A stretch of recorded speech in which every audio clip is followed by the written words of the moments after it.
Hey fans, let's go racing. It's the Raceway Recap for Saturday, May 18th, and we started off with Matt Williamson. Hold on. Sees the grandstand, sees the infield again.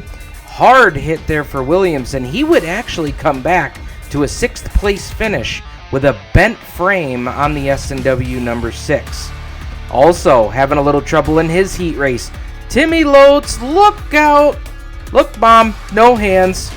Couple of rolls and back on all 4 tires. Loates would have some damage to repair, but we'll hope to see him back this coming week. Let's move on to the McGuire Ford of Canandaigua New Legend Sportsman. 2 drivers going for their first ever wins in Chase Spore. Contact there with Kyle Ridley. That would draw the yellow flag with 1 lap remaining, which would set up this finish. And what an exciting one it was. Nick Galusha, former 4-cylinder driver, trying to hold off Justin Sick. And Sick says, let me pull this out of my hat. I've done this with the Coast to Coast Racing League before. Sick top shelf for Mama Hides the Cookies, all the way to the checkered flag. His first ever checkered flag at the Land of Legends. Yeah, that's crazy, man. That's the yellow come out on the last lap, and I thought he was going to hold me off, but I saw the opening and I just sent it. Moving it on to the nightcap for the New Legends, and it was Tyler Foster who just put on a dominant performance in car number 53, taking his first checkered flag. It felt pretty good. In our first feature tonight, we broke a shock bracket, a shock mount or something, and we drove that whole entire first feature with no left rear shock. Really? Yeah, and we were going to start on the front row that last restart, and just didn't work out for us. Had to pull it in. So I've been manifesting this race like all night, wanting to redeem myself, and we got it done. So both of the features from May 4th and May 18th are now in the books. The New Legends will be back this Saturday, May 25th. Moving it on to the Eldridge & Sons Scrap Recycling Street Stocks, and here was the battle. At the halfway point, C.J. Guerry, who led the opening half of this race, would see the 36 of Jimmy Grant swing on by. Grant, who had a engine issue late in the race, the air cleaner come clear off the race car, didn't matter. Temperature gauge pegged, Grant still goes on for 2 in a row to start off 2024 in the street stocks.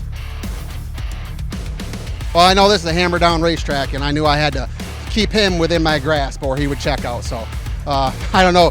I got a run coming out of 3 down or out of 4, and I know if I could beat him the bottom, I could slide him, and it worked. And I don't know what the gap was at the end, but I know every caution I was praying, please don't blow up, please don't blow up. White flag lap, I'm saying just give me 1 more lap, baby.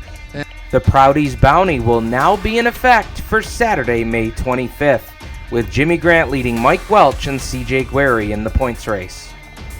How about the 305 sprint cars, the first race of the CRSA Sprints Challenge, and Matt Rotz going for not only his first CRSA win, but his first Land of Legends win, trying to hold off the veteran, the ESS Hall of Famer Bobby Perro. Perro tried the crossover off of turn 4, but Rotz would go on to score career win number 1, as he would get the checkered flag, and he'd climb all the way to the top of the top wing and celebrate his first win.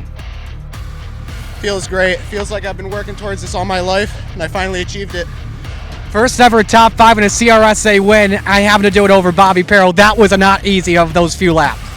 Yeah, right before the last caution, I saw him get under me, and I was like, oh crap, I gotta change something up. So after that restart, I went low where he was gonna go, and it just worked.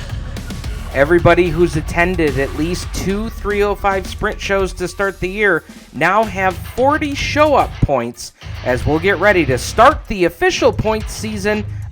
Moving it on to the Doug Doolin Senior Memorial for the Big Block Modifieds, as they were also racing in memory of Barefoot Bob McCready. Alex Payne, James Sweeting led the field to green, and it was Alex Payne right from the drop of the green flag. Payne left, no doubt about it, in the Nardozzi Company's Speed Connection Bilstein Shocks number 70A. There was a late race restart that allowed Eric Rudolph and Matt Shepard to close the gap, but in the end it was all Payne, who now starts 2024 with 2 wins in a row, setting up the Prouties bounty to be on the line come May 25th. when you got these two guys behind you, everything you can possibly think about is going through your head. But these guys work so hard every week, and it's starting to show. And Doug and everybody, and Bob McCready, one thing I had said was I was very proud to be on the opening night winning list with a guy like him. And to do this again, it's incredible. So happy for you. Nice job. Thank you. I appreciate it. Alex Payne, make sure. It's now Alex Payne who gets out to a little bit of a point lead in the big blocks over Eric Rudolph, Matt Shepard, Matt Williamson, and Alan Johnson. What's been impressive is Alex Payne and Eric Rudolph with their 8 and 9 heat race points. Sterling Lubricants Sportsman, what a dandy this was. Kevin Ridley, Tyler Corcoran. Ridley waited until the final lap in turns 1 and 2 to get by. Corcoran came back at him off of turn 4 but couldn't get it done. Kevin Ridley wins his first of the year. Well, if that wasn't exciting, I don't know what is. And I tell you, I'm flat wore out. That was 25 laps of holding it to the floor and bouncing through the holes and just getting what I could. Drove 10 hours here, so got to make it worth it. Okay. Sabaka leads Corcoran. Nicholas Root, who's been perfect in his heat races this year over the Gueri boys in the point race. Hobby Stocks would see Daniel Carrick be disqualified in post-race tech and would see Mark Minutlo win after crossing the line second. It was a tough race. We started 5th and worked our way to 3rd quick, and I thought we'd have a good car for the battle for the win. And Tyler and Danny were good, and I seen Tyler had an issue, and I think we were a 2nd place car, possibly 3rd. I feel like Nate might have been a little faster, Justin might have been a little faster, but we were able to just kind of hold track position, hang on for dear life. Minutlo now leads Nate Peckham and Tyler Burnell as the top 3 start to break away just a little bit in points. And that brings us to this week's Driver of the Week for May 18th. And who else could you go with other than a first-time winner getting his first Canandaigua and CRSA checkered flag?